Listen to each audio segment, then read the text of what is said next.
Buenas tardes, mis hermanos, ¿cómo están? Bienvenidos. Amén, buenas tardes. Bueno, bienvenidos todos los que hoy están participando junto a nosotros a este en vivo, ¿sí? Al cual el Señor nos ha dado la oportunidad de participar. Bueno, pues sin darle mucho tiempo, gracias igual a nuestros pastores que son los que nos auspician el ministerio y nos dan la oportunidad de servir al Señor en su reino. Y bueno, pues justamente hoy vamos a hablar un tema muy importante, el cual vamos a estar haciendo una secuencia. Vamos a hacer un pequeño estudio diario que va a durar aproximadamente los días que se refieren a las 7 iglesias, ¿no? En este caso les vamos a estar acompañando. Mi nombre es Pablo Jurado, ¿sí? Y bueno, pues vamos a seguir con este estudio muy importante, ¿no? Acerca de los tiempos, de cómo se han venido presentando el mensaje a las iglesias que Jesucristo lo estableció en el libro de Apocalipsis, ¿no? Hoy que estamos viviendo tiempos muy importantes, ¿no? Donde todos confiamos y creemos que la venida de nuestro Señor Jesucristo está muy cerca. Así que vamos a aprender un poquito acerca de lo que significa este mensaje a las iglesias. Amén.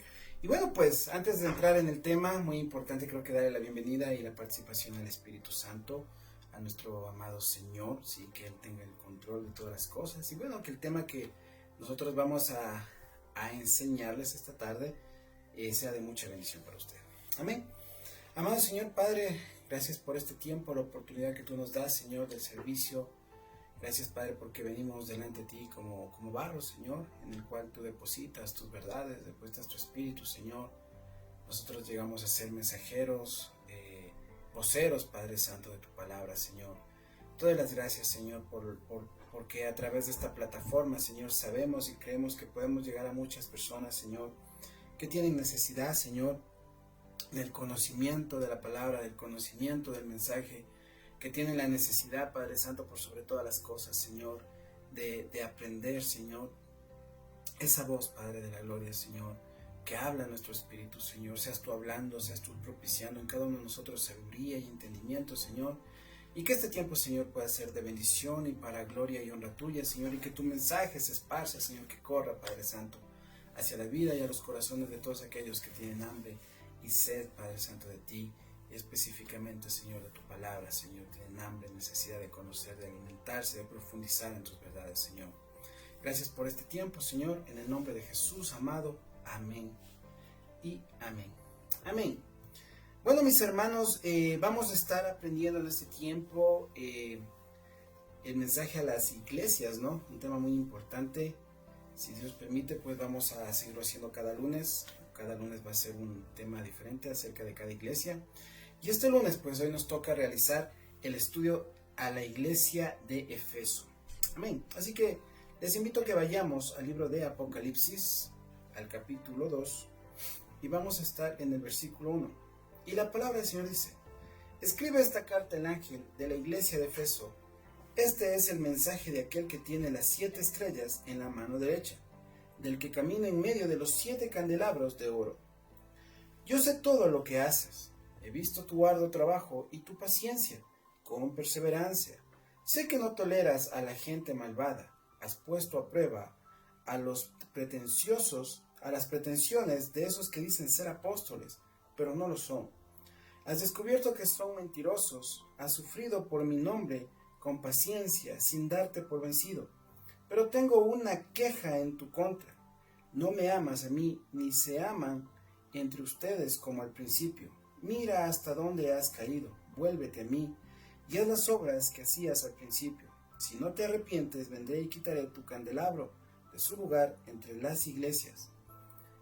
Pero tienes esto a tu favor: odias las obras malvadas de los nicolaitas, al igual que yo. todo el que tenga oídos para oír debe escuchar al Espíritu y entender lo que Él dice a las iglesias. A todos los que salgan vencedores les daré el fruto del árbol de la vida que está en el paraíso de Dios. Y bueno, esta versión es la traducción viviente, ¿no? Quise hacerlo a través de esta versión porque es muy importante que también mucha gente pueda entender más. Sin embargo, en la Reina Valera lo hemos podido visualizar muchas veces, ¿no? Así que si usted dijo, bueno, ¿cuál es la versión? Traducción viviente. Ahora bien, entendamos esto, ¿no? Para ir ya entrando en el estudio de la palabra, que este mensaje a las 7 iglesias, de alguna manera es ese mensaje que el Señor estableció como una forma o como una dirección a cada una de las congregaciones, ¿sí? Que en aquel entonces estaban ubicadas en ciertos lugares, ¿sí? de Oriente Medio, de Asia también, de algunas regiones, Asia como ciudades, ¿no? como regiones directamente, donde el Señor pues deja claro que estas iglesias eran muy importantes para el Señor, eran iglesias que estaban bajo el control y bajo la autoridad del Señor, se podría decir de esta manera. Ahora, ¿qué podemos entender en todo esto, no? Que el Señor, cuando comparte esta estructura de mensajes, estaba de alguna manera detallando lo que el Señor Jesucristo en aquel entonces había visualizado en cada una de las congregaciones. Podríamos entender que, como son 7 iglesias, ¿sí? A pesar que hoy estamos hablando de la iglesia de Éfeso, ¿sí? Pero el Señor Jesucristo dirige su mensaje a cada congregación, ¿sí? En particular, para cada una de ellas tenía un mensaje específico. Ahora, hay que entender también que el mensaje que el Señor iba a establecer estaba dirigido por parte de Jesús. Y esto es importante, porque lo que podemos ver a través de lo que vamos a aprender esta tarde es que el mensaje que estaba dirigido por parte de Jesús viene a ser una declaración abierta en cuanto a la condición de cada iglesia. Obviamente, ¿por qué es importante aclarar que era por medio de Jesús? Porque nosotros vamos a entender la importancia y la veracidad de aquel que había observado cuál era la condición de las iglesias, ¿sí? El mismo Jesucristo se iba a encargar de hacer un veredicto en cuanto a la condición de cada iglesia y sobre esto establecer un mandato para cada una de ellas. Obviamente, eso también iba a establecer una exhortación general para todos los cristianos con un mensaje actual. Porque claro, muchas personas pueden decir, pero hermano, esto es del Antiguo Testamento. Pero déjeme decirlo, que el Señor Jesucristo permitió que esto se estableciera como una exhortación general de tiempo en tiempo para la condición de las iglesias, sobre todo de aquellos que decimos ser pueblo del Señor. Y para finalizar este capítulo, de alguna manera el Señor permite que cada una de ellas, al haber llegado a la exhortación o a entender el llamado del Señor, puedan entender que de alguna manera el Señor permite una promesa de recompensa para cada una de ellas. Ahora, podemos ver el estado de cada una de estas 7 iglesias y al mismo tiempo el estado de nuestro propio andar con Jesús al ver lo que Jesús tiene que decir a cada iglesia en cada sección. Por eso no sería extraño que tal vez usted se sienta identificado con cada una de las iglesias que vamos a aprender. No sería extraño que este llamado, que es no para el mundo, sino para el pueblo de Dios, para la iglesia de Cristo, es importante de que cada uno de ustedes lo pueda visualizar con una mentalidad, con un espíritu abierto y dispuesto, en el sentido de que usted pueda entender el llamado que Jesucristo está haciendo a su pueblo. Amén.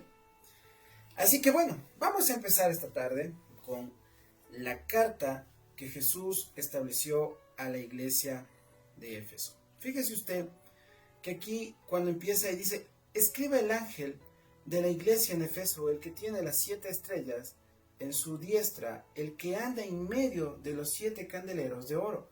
Dice esto. Y de alguna manera, aquí el Señor hace la primera referencia, ¿sí? Porque cuando habla de ese carácter de la iglesia de Éfeso, estaba estableciendo que a quien se le dirigía, ¿sí? Uno podría decir que era un ángel, ¿no? Un ángel en realidad es un mensajero de Dios. Pero en este caso también no sería muy lejano pensar que a quien el Señor estaba permitiendo que este mensaje fuera dicho era aquellas personas a cuales como mensajeros tenían la responsabilidad de ¿qué? De dirigir, de estar al frente, de llevar el mensaje del Señor constantemente. Y no sería muy lejano que quienes Dios hubiese estado estableciendo este mensaje fueran a las autoridades de una congregación. Directamente pudo haber sido el pastor o alguna autoridad que en este caso llevaba a cargo y tenía bajo su representación el cuidado de estas iglesias, ¿sí? Ahora, obviamente no sería tan lejano pensar esto, porque recuerde usted que así como los mensajeros llevaban los mensajes del Señor, ¿sí? De alguna manera también estos ángeles o esta representación simbólica de un ángel viene a establecer o una representación de aquellos que están al frente de una congregación. Obviamente, esto no deja sin responsabilidad a las personas que saben que tienen ese don y ese llamado. ¿Por qué? Porque las personas que están al frente de las congregaciones tienen la obligación no solamente de cuidar, sino también de ministrar la palabra y la verdad en las congregaciones, ¿correcto? Así que, de alguna manera, el Señor les ha dado un privilegio a las personas de predicar, de cuidar, de establecer este fundamento en las iglesias, pero al mismo tiempo también el Señor estaba dejando una responsabilidad muy grande en cada uno de ellos. Por eso es que el Señor, cuando permite esto, ¿sí? Este mensaje que se conozca, de alguna manera el Señor estaba haciendo referencia a aquellos que habían descuidado o que tal vez de alguna manera habían no permitido visualizar las cosas que sucedían en la iglesia como la visión exacta y clara que Jesucristo sí tenía de cada uno de los asuntos de la iglesia. A veces nosotros pensamos que las iglesias solamente es como lugares lejanos, ¿no? Y que cada situación que pasa ahí nadie se puede dar cuenta. Tal vez las personas, las que están alejadas de este conocimiento, pudieran pensar que eso sucede. Pero déjame decirle que todas las cosas están bajo la observación atenta del Señor Jesucristo. Amén. Así que aquí hay que entender también que el Señor Jesucristo estaba haciendo una mención muy clara, ¿no? Acerca de lo que estaba sucediendo en este lugar. Como yo les decía, era una representación misma de todo lo que el Señor estaba visualizando, no solamente en esta iglesia, sino también en muchos lugares, y por qué no decirlo, lo que sucede hoy en la actualidad. Ahora, Jesús, cuando se describe aquí a sí mismo, ¿sí? De alguna manera, aquí cuando hace mención, está dejando claro una cosa muy importante, que Él tiene las 7 estrellas en su diestra. O sea, que Él anda en medio de los 7 candeleros de oro, por decirlo así, ¿sí? Estas imágenes son tomadas de la visión de Juan, ¿sí? Cuando uno puede tener en cuenta de que el Señor Jesucristo tiene autoridad completa sobre todas las cosas. Jesucristo no está por fuera del cuidado de lo que significa la iglesia o su mismo lugar santo o todo lo que Dios, nosotros pensamos que a veces como que está lejos y nosotros no tenemos una cercanía, sino que Dios en realidad tiene el control absoluto de todo lo que sucede. A Él le pertenecen todas las cosas. Las iglesias, de hecho, le pertenecen a Jesús, no a los líderes. Las personas que están dentro de ese lugar también le pertenecen y están bajo la autoridad de Jesucristo. Entonces Jesucristo sí tenía la potestad y la autoridad de visualizar todo lo que Él no ha dejado por ningún momento, ¿no? Porque muchas personas también pueden pensar que el Señor Jesucristo ha descuidado. Déjeme decirle que el Señor no ha descuidado bajo ningún concepto. Al contrario, Él sigue teniendo control y cuidado de todas las cosas. Por eso cuando Jesucristo observa esto, dice, yo conozco tus obras. ¿Sí? O sea, Jesús mira a su iglesia y Él sabe lo que está sucediendo. No es un misterio para Él. Él puede ver el pecado, Él puede ver la corrupción que tal vez puede estar muy escondido en una congregación, ¿sí? Pero esto no está oculto para Jesús. Él nos diría lo mismo el día de hoy, a todos nosotros los que vamos a una iglesia. Oye, yo sé que vas a tal lugar, pero yo conozco tus obras. Yo conozco lo que hay en tu corazón, yo conozco todo lo que sucede.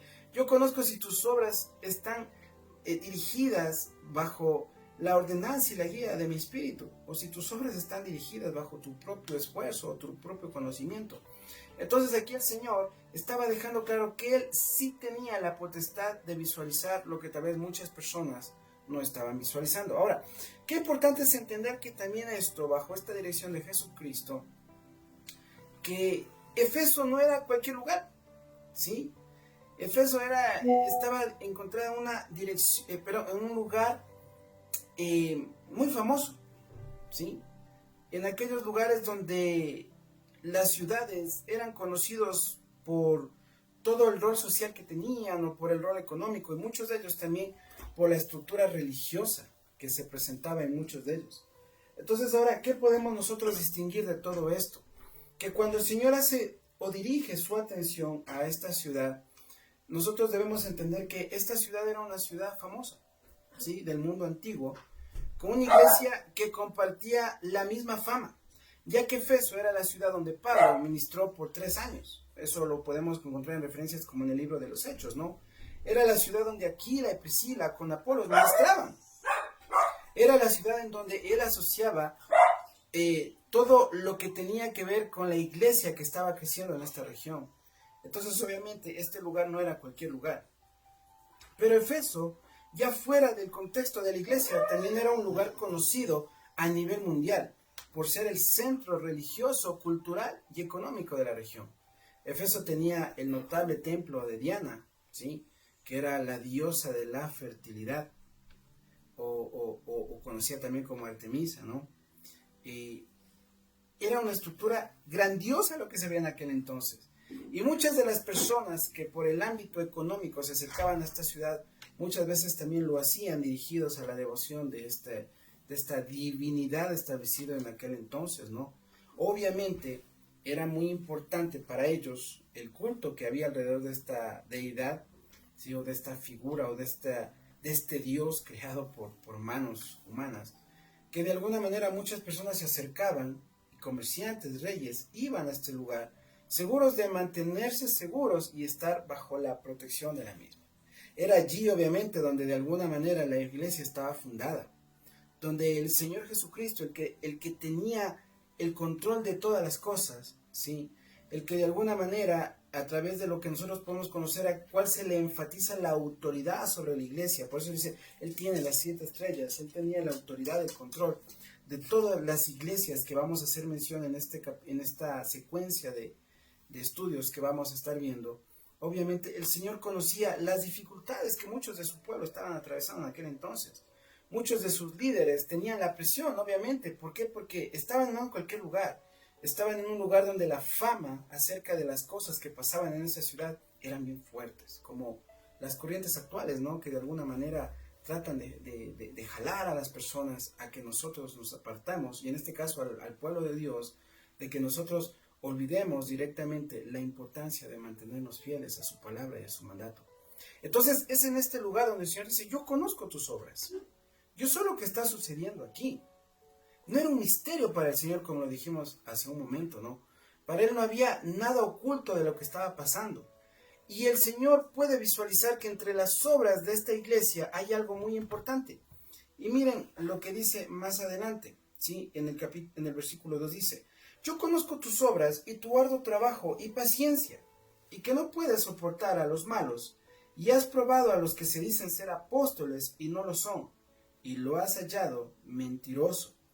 Has sufrido y has tenido paciencia, y has trabajado arduamente por amor de mí, de mi nombre, y no has desmayado. Fíjese que cuando el Señor establece su visión acerca de lo que pasaba en aquel lugar, el Señor le dice, tus obras y tu arduo trabajo y paciencia, yo lo conozco.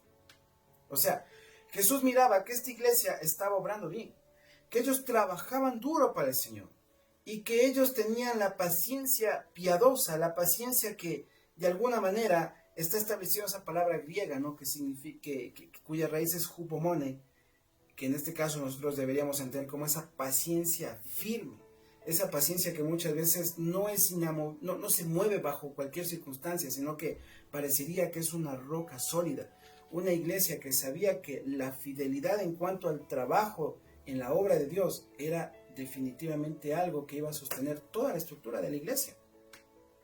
Mas sin embargo, ¿sí? más adelante vamos a ver que no todo era como parecía, ¿no? Ya que el Señor también, entre las observaciones que lo hace, el Señor puede direccionar en ellos que les dice, no soportan a los malos. Sí, la iglesia de los Efesios también perseguía la doctrina pura. Trataban de que la doctrina en ellos no se mancille. Por eso, Pablo advertía a los Efesios muchas veces, ¿no? De que después de la partida de él tenga cuidado de aquellos lobos rapaces que de alguna manera no perdonarían al rebaño. Y de alguna manera Pablo también les deja claro que iban a levantarse personas con intenciones perversas, que trataban de arrastrar al pueblo de Dios por caminos, por senderos de libertinaje, donde obviamente se desdibuje la verdadera esencia del mensaje de Cristo. Y la palabra como tal iba a dejar de tener el efecto que se mantenía en la iglesia de Efesios, ¿sí? Ahora, la iglesia de Efesios, o sea, se mantenía en su doctrina vigorosamente. Dice que ellos probaban, ¿no? O sea, verdaderamente quién eran los mensajeros de Dios. Y obvio, si veían que alguien traía cualquier palabra engañosa, obviamente ellos lo dejaban de lado. Trataban de mantenerse tal y cual era la enseñanza pura que habían recibido. Cristo también mira que ellos habían sufrido por causa de mantener su fidelidad, que habían tenido paciencia, que habían trabajado arduamente, ¿sí? O sea, si nosotros miramos el trabajo de Efesios como tal, parecía que se había dado en una continuidad en el cual sus líderes y sus autoridades no habían desmayado. Ellos mostraron de alguna manera esa perseverancia constante en todas las cosas. Y eso hacía que muchas veces la iglesia de Efesios pareciera sólida, ¿sí? Que estaba protegida y que de alguna manera mantenían la integridad del Evangelio. Ahora uno diría, pero si ellos aparentemente estaban bien, entonces, ¿cuál era el problema de Efesios? Y aquí viene lo que nosotros debemos entender, ¿no? Porque en el mismo mensaje nosotros podemos tener que Jesucristo, tras hacer su observación y manifestar a ellos lo que seguramente muchos de ellos no podían entender, Jesucristo les dice, oye, pero tengo algo en contra de ustedes. Miren, en el 4 dice, pero tengo algo en contra de ti, que has dejado tu primer amor. Recuerda, por tanto, de dónde has caído, y arrepiéntete y haz las primeras obras, pues si no vendré pronto a ti, y quitaré tu candelero de su lugar si no te hubieres arrepentido.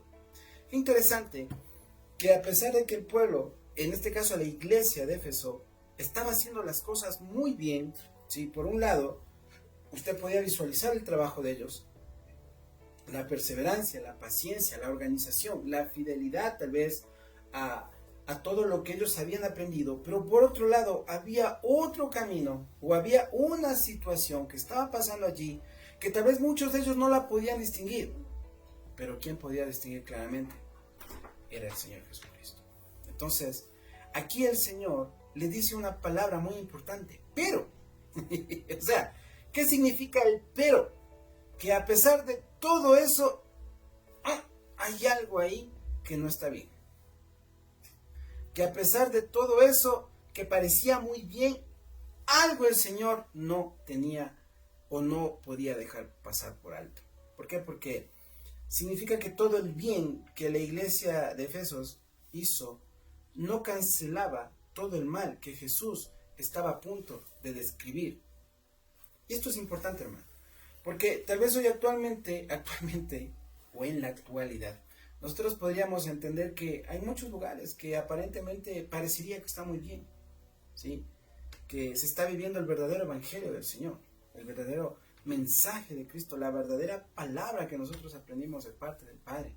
Pero hay que tener muy claro que detrás de todo esto, el único que puede distinguir de que todo esté correcto y que sea agradable delante del Señor, siempre será el Señor Jesucristo, la cabeza de la iglesia, ¿sí?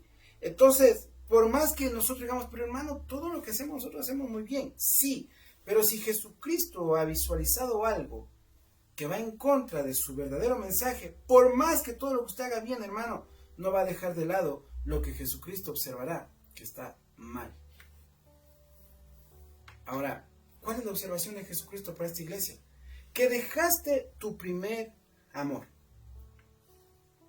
A pesar de todo lo bueno en la iglesia de Efesios, había algo seriamente malo. Ellos habían dejado, no perdido. Fíjese que cuando dice que habían dejado su primer amor, quiere decir que ellos tuvieron un amor, el cual ya no tienen más. Esto se puede escribir como una partida definitiva, ¿no? Y triste. La distinción, hermano, entre el dejar y el perder es muy importante. Porque algo puede ser perdido por accidente. Sí, tal vez usted se le perdió su teléfono y no sabe dónde está. Pero el dejar, hermano, es un acto deliberado. Aunque esto no puede suceder de un momento para otro, también cuando perdemos algo, no sabemos dónde buscarlo. Sí, porque usted no sabe, de pronto, no sé yo dónde lo dejé. Pero cuando usted deja algo, si usted reconoce, va a saber dónde lo dejó y va a saber dónde tiene que buscar. Y esa es una diferencia muy importante, porque aunque ellos habían dejado su primer amor, todo se miraba bien al exterior, ¿sí? Si tuvieras el mismo amor que tenías al inicio, ¿sí? Uno tal vez llegaría a la iglesia de Efeso y decir, oye, qué tremendo, es el mensaje increíble, la organización, todo maravilloso, hermoso, ¿sabes qué? Me gustaría ir tal vez la siguiente semana, porque me sentí muy bien. Y obviamente todo lo que se miraba en el exterior era excelente, parecía de mucha bendición y claro, muchas personas iban a querer estar en este lugar, ¿correcto? Pero cuando las personas, en este caso no con el objeto de juzgar, pero cuando hay esa seguridad clara de la dirección del Espíritu Santo, ¿sí? Tal vez muy pocos hubieran podido distinguir, a pesar de que una iglesia donde cuidaban tanto la verdad, ¿sí? Donde pasaban cosas grandiosas por ese mensaje que ellos trataban de mantener, ¿sí? Tal vez alguien en algún momento pudo haber sentido esa sensación, ese vago y falso sentimiento de paz, que dijeron, oye, a pesar de todo algo, no sé, algo no estuvo bien. Y obviamente eso dejaría dudas a muchas personas de ver qué pasa o qué no pasa. Pero para Jesucristo, ver el problema, aun cuando pareciera verse todo maravilloso al exterior, no era difícil. Y el problema, que aquí Jesucristo lo dice, era serio. Porque de alguna manera el Señor deja claro que sin amor, hermano, todo es vano. No es sorprendente que Jesús dijera, pero tengo algo contra ti. Una iglesia, hermano, que no tiene razón de ser, cuando ella ya no tiene el amor dentro de su corazón. Y más adelante vamos a entender a qué tipo de amor se está refiriendo. Porque claro, muchas personas pueden aludir este tema con ese amor sensorial, de sentimientos, de situaciones. Y no, yo sí amo, yo sí siento ese amor. Pero vamos a entender cuál era el amor que Jesucristo estaba demandando a este lugar. Por eso yo decía, exteriormente todo podía verse maravilloso. Pero solo Jesucristo podía tener una clara observancia de la raíz misma de cuál era el problema por el cual Jesucristo estaba dejando claro que tenía algo en contra de la iglesia. Y uno de esos algo es que una iglesia sin amor pierde el sentido de su existencia. Listo. Ahora, la iglesia de Efesios era una iglesia que trabajaba. Alguna vez tenían un enfoque claro de trabajar por Jesús. Pero muchas veces el trabajar de esa manera en determinado momento iba a eclipsar la relación que debían tener con Él. ¿Por qué? Porque de alguna manera ellos descuidaron ciertas partes y ciertos elementos que estaba sucediendo en aquel sitio. La iglesia de Efesios era una iglesia de doctrina pura. Algunas veces el enfoque de una doctrina pura hará que muchas veces la congregación, hermano, también pueda enfriarse. Y que de alguna manera la misma iglesia, ¿sí?, se aleje de lo que verdaderamente el Señor Jesucristo estaba buscando o busca para cada uno de nosotros. Muchas veces la iglesia comienza a abrazar cosas como el fanatismo, como la dulzura, no sé, como el sentirse bien, otros como el formalismo, otros como la estructura, el poder, no sé, la transmisión del mundo, de éxito, de fama, de dinero, de prosperidad. Pero muchas veces, hermanos, nosotros nos alejamos del verdadero propósito de Jesucristo para cada uno de nosotros. El primer amor, hermano. ¿Qué significa ese primer amor? Tomando en cuenta, hermano, que Efeso significa deseada, quiere decir que esta iglesia de Efeso era la deseada novia del Señor. Pero aún así ellos pecaron en dejar ese primer amor. Ahora, ¿cuál amor es el que Jesucristo estaba demandando? Y mira, cuando tú vas al libro de Deuteronomio, el capítulo 6, del verso 5 al 8, entenderás lo que el Señor pedía como el verdadero amor. Y dice: y amarás a Jehová tu Dios de todo tu corazón y de toda tu alma y con todas tus fuerzas. Y estas palabras que yo te mando hoy estarán sobre tu corazón. Y las repetirás a tus hijos y hablarás de ellas estando en tu casa y andando por el camino y al acostarte y cuando te levantes, y las atarás como una señal en tu mano y estarán como frontales entre tus ojos. ¿Qué significa, hermano, amar al Señor? De todas las cosas que podríamos entender, cuando tú miras este versículo, amar al Señor implica amarlo en el sentido de que todas las palabras que recibas de Él, tú los guardes en tu corazón. No es el amor emocional, cuidado. No es el amor que te hace sentir cositas o maripositas. Es ese amor que redirige tu atención a lo que Él demanda de nosotros. O sea, que todas las palabras que Él te entregó, tú las guardes en el corazón. Y cuyo mandamiento también se transfiera a otras personas. ¿De qué amor se refería el Señor? Mira lo que dice el libro de Deuteronomio, capítulo 10, versículo 12 y 13. Ahora pues, Israel, ¿qué pide Jehová tu Dios de ti?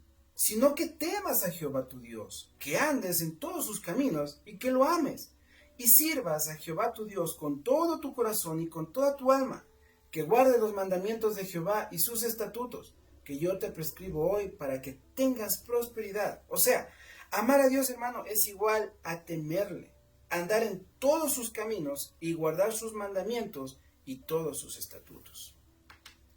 ¿Te das cuenta que es mucho más objetivo la forma que Dios nos deja? ¿Cuál es el amor que busca en nosotros? ¿Cuál es el amor que demandaba a la iglesia de Efesos? Sí.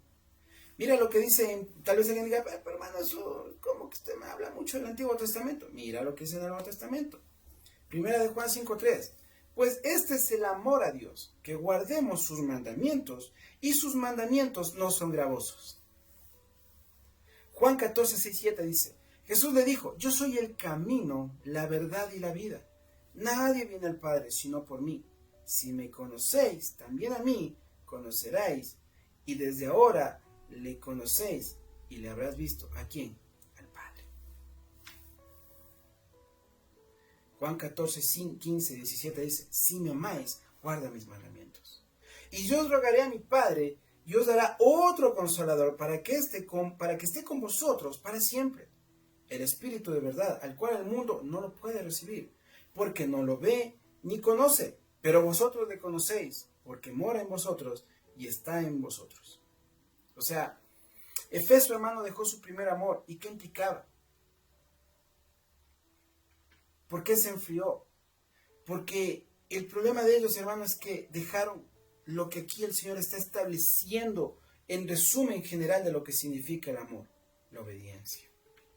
El problema de ellos, hermano, el enfriamiento nació el momento que dejaron de obedecer, porque han dejado de guardar la palabra del Señor en su corazón. Han dejado de obedecer. Han dejado o han permitido que muchas veces, hermano, todas las demás cosas que este mundo ha establecido dirija tu atención. Y esa atención muchas veces está alejado del verdadero mandato, que ha sido ¿cuál? Amar a Dios con tu corazón, guardando sus palabras, guardando sus ordenanzas, siguiendo su camino. Y ahí fue el inicio de que las personas de alguna manera empezaron a enfriar su corazón. ¿Cuál fue la observación directa que el Señor les hizo? Arrepiéntete. Arrepiéntete. Ahora, ¿qué es lo que el Señor estableció en este sentido? Miren lo que el Señor dijo. Recuerda, por tanto, de dónde has caído. O sea, el haberse apartado, hermano, de este mandato hizo que ellos tropezaran, que ellos descuidaran algo muy importante. Y aquí dice: has caído, y arrepiéntete, y haz las primeras obras, pues si no vendré pronto a ti y quitaré tu candelero de su lugar si no te hubieres arrepentido. ¿Cuál fue la consecuencia, hermanos, si ellos no tomaban atención a esta palabra? Muy simple. Necesitaban arrepentirse. Pero, hermano, las obras de Efesios eran increíbles. Sí, pero no eres salvo por las obras. ¿Por qué? Porque el arrepentimiento de alguna manera iba a evidenciar que en ti, por excelencia al mandato del Señor, ibas a empezar a manifestar un fruto, o sea, una evidencia de lo que tú dices que eres y que crees verdaderamente lo practicas. Pero si no hay arrepentimiento, no puedes evidenciar un fruto, no puedes evidenciar una verdad. Santiago, en el libro de Santiago, en el capítulo 2, 17, dice: así también la fe, si no tiene obras, es muerta en sí misma. El 18 dice: pero alguno dirá, tú tienes fe, yo tengo obras. Muéstrame tu fe sin obras, y yo te mostraré mi fe por mis obras. Hermano, mientras no haya ese verdadero arrepentimiento, el cual el Señor estaba estableciendo para la iglesia de Efesios, ellos no podían manifestar que sus obras eran determinantes para decir: ¿sabes qué? Estamos haciendo las cosas tal como Dios lo había pedido. No. Porque el Señor tenía algo en contra de ellos. Habían dejado las primeras obras, habían dejado el verdadero amor. Y mucho de esto tiene que ver con el camino que ellos habían abandonado. Se confiaron de las obras, hermano. No puedes confiarte de las obras. Pero sin embargo, tus obras también manifiestan fe. Pero sin un verdadero arrepentimiento, hermano, ¿qué obras o qué verdad tú puedes mostrar? Y es lo que el Señor estaba demandando. ¿Qué es lo que Jesús quería que haga la iglesia de Efesios? Mira, el Señor estaba llamando a ellos a un verdadero arrepentimiento. Y el primer paso para la restauración de esta iglesia era que ellos recuerden, que ellos necesitaban recordar de dónde habían caído. Eso significa, hermano, que recuerden lo que ellos solían ser en su amor para el Señor y por ende para el uno y para el otro. Cuando tú miras la historia del hijo pródigo, ¿no? Nosotros podemos ver cómo él estaba ya en la miseria. Y el primer paso para la restauración fue, ¿qué cosa? Recordar qué vida tenía en el lugar de su padre. Si usted algún rato quiere ver esta enseñanza, vaya al libro de Lucas y léala. Hermano, siempre el primer paso para regresar a donde debiéramos estar con el Señor, ¿qué cosa es, mi hermano? Recordar dónde estuvimos en un tiempo. Por eso el Señor decía: arrepiéntete. Esto no era un mandamiento para que ellos sientan lástima de ellos mismos y ay, qué pena, ¿cómo estamos? No. Esta era, ¿qué cosa? Una oportunidad de que ellos cambiaran su dirección, de ir en un camino diferente en el cual estaban yendo, contrariamente a lo que Jesucristo quería para ellos. Era una apelación urgente, hermano, para un cambio instantáneo de actitud y de conducta, antes de que para ellos sea muy tarde. Haz las primeras obras. Significaba que ellos debían regresar, ¿qué cosa? A lo inicial. No a lo básico. Porque algunos dicen, lo básico como algo muy, muy simplista. Sino a aquellos momentos cuando de alguna manera para su vida y todo lo que hicieron era muy importante la aprobación y la guía del Señor. Uno debería pensar, ¿no? ¿Cómo eran mis primeras obras? ¿Cómo solías pasar tiempo con el Señor? Con su palabra. ¿Cómo solías hablar con Él? ¿Recuerdas el gozo que tenías cuando te juntabas con otros cristianos? Claro, porque con el tiempo mucha gente lo que menos quiere es estar con otros cristianos. Sí. Mientras más lejos, mejor. Y de pronto uno recuerda, pero al inicio era todo tan diferente. ¿Recuerdas lo emocionado que estaba, hermano, al iniciar tu camino y podías transmitir y hablar a otros acerca del mensaje del Señor? Con el tiempo lo que uno menos quiere es hablar de todo, menos de Jesús, menos de la palabra. Por eso, hermano, el arrepentimiento era algo necesario en la iglesia de Efesios. ¿Por qué? Porque el arrepentimiento, hermano, en griego, ¿sí? En el tiempo que se lo estableció, se derivaba de esta palabra, de esa raíz metanoneo, que significa un cambio de mente o un cambio de corazón, ¿sí? que hace que las personas se alejen del egocentrismo, que se aleja del pecado y que de alguna manera, por medio de esto, puedas acercarte a Dios y sobre todo a su santidad. Pero cuando nosotros vemos esta misma palabra en el hebreo, ¿sí? Es interesante porque esta palabra, su raíz es teshuvah, ¿sí? Entonces también se puede traducir esto como volver o regresar o ir hacia atrás. ¿Y hacia dónde deberías volver, hermano? Hacia el principio de todas las cosas, o sea, a la raíz misma de la palabra del Señor, a su amor, ¿sí? Por eso, si tú miras con detenimiento la escritura, hermano, esta palabra en hebreo es muy interesante a diferencia de la griega, porque teshuvah de alguna manera viene de una raíz que se escribe, bueno, te la explico, se escribe shuv, que todo el tiempo la palabra está tocando nuestra vida, la está alimentando, la está animando a que todo tiempo nosotros nos volvamos a Dios. No solo un tiempo, no solo hoy, sino todo el tiempo, hermano. Mira, el Señor dijo una vez a Israel, convertíos y volveos de vuestros ídolos y apartad vuestro rostro de todas vuestras abominaciones. Eso lo dijo el profeta Ezequiel. ¿Cuál era el propósito siempre del Señor? Que el pueblo siempre se vuelva a Él, que se vuelva completamente. Ese siempre fue el llamado. Pablo, el libro de Juan, decía muchas veces, cuando alguna vez lo leía, visualizaba esto, y uno se repetía muchas veces lo que decía Juan. Si pecamos, tenemos abogado. Y si confesamos nuestro pecado, Él es fiel y justo para ¿qué, hermano? Para perdonar nuestros pecados. Y no solo eso, limpiarnos de toda maldad. ¿Cuál fue la intención siempre del Señor? Que te vuelva a hacer. Por esta palabra teshuvah es maravillosa, porque hace un llamado a volvernos completamente a Dios. ¿Cuál era el llamado a la iglesia y para todos? Que no volvamos a pecar, que confesáramos nuestros pecados, que observáramos lo que habíamos dejado. ¿Por qué? Porque de alguna manera, hermano, las personas han pensado que el favor y la gracia que Dios nos ha establecido muchas veces es una licencia para pecar. Al contrario, hermano, siempre ha sido una oportunidad ¿para qué? Para volvernos a Dios. Y si regresas a Él, hermano, sin importar qué tan lejos has llegado, dice la Escritura, que Él te va a lavar con la sangre y te va a recibir. El Padre bueno envió a su Hijo para traerte de regreso a sus brazos. Y muchas veces el Señor nos dejó claro que inclusive nos ha dado herencia y nos ha puesto un anillo. Y es casi el mismo resumen del Hijo pródigo, ¿no? Por eso para ellos qué importante era arrepentirse, o sea, volverse a Dios en esto que habían descuidado. En ese amor que se había enfriado. ¿Por causa de qué? De la desobediencia.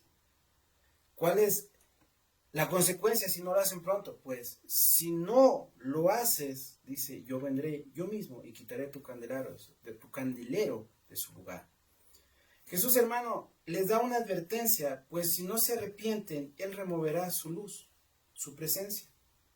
Cuando su candelero sea quitado, ellos podrían continuar como una organización seguramente, porque era famosa la iglesia de Efesos, pero ya no continuarían como la verdadera iglesia de Cristo, como el significado inicial de Efesos, deseada. Ah, no, pero qué linda la estructura organizacional de la iglesia, perfecto, pero ya no sería la iglesia deseada.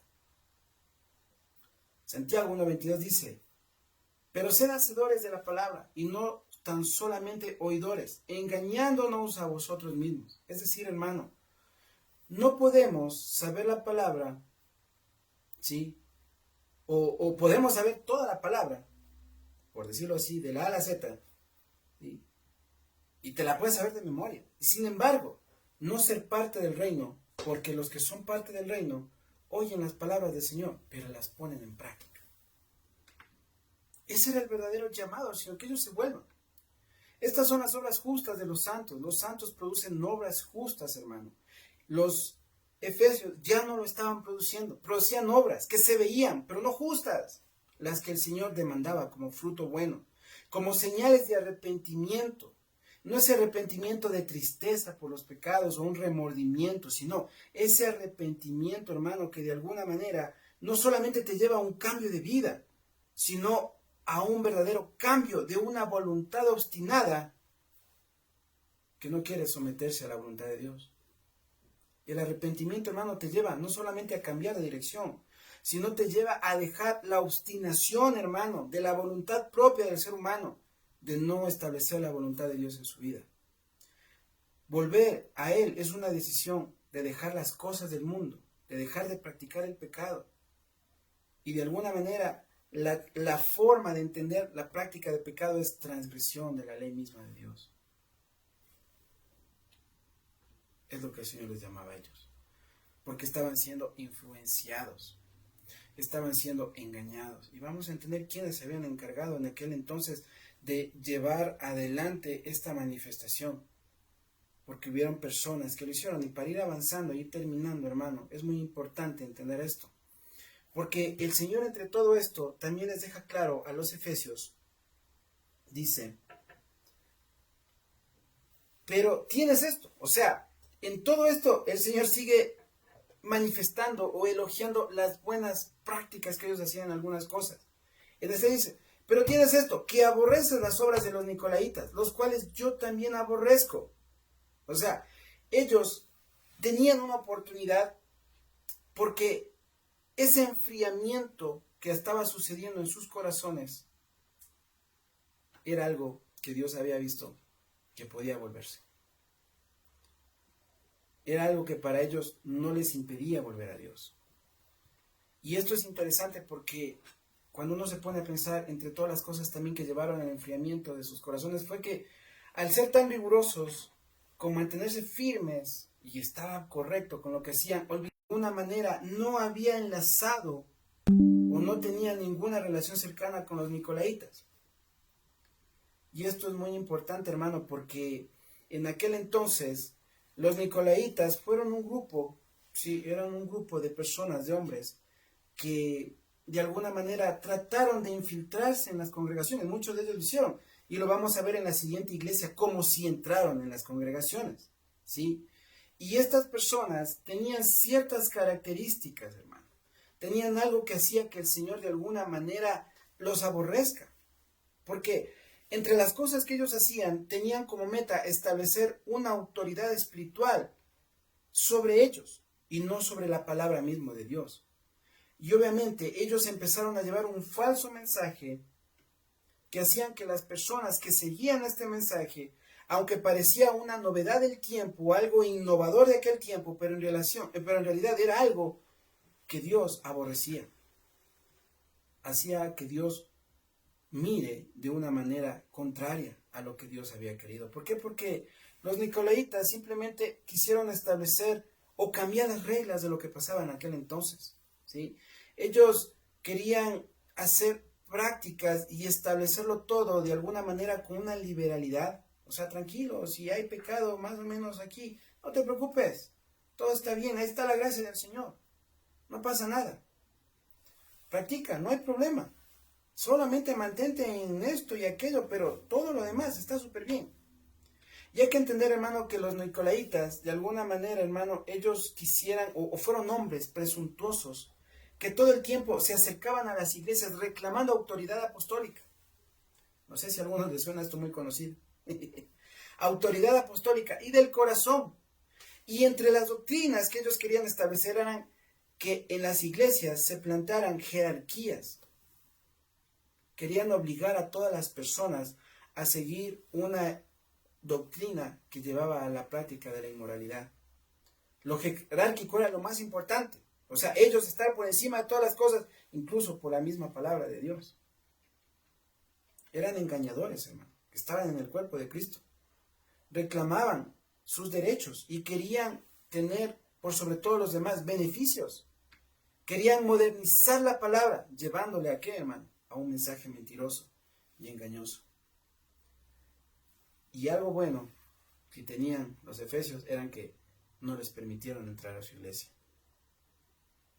Mas sin embargo, a pesar que hacían muchas cosas buenas, el Señor mismo decía, pero hay algo que tenía en contra de ustedes.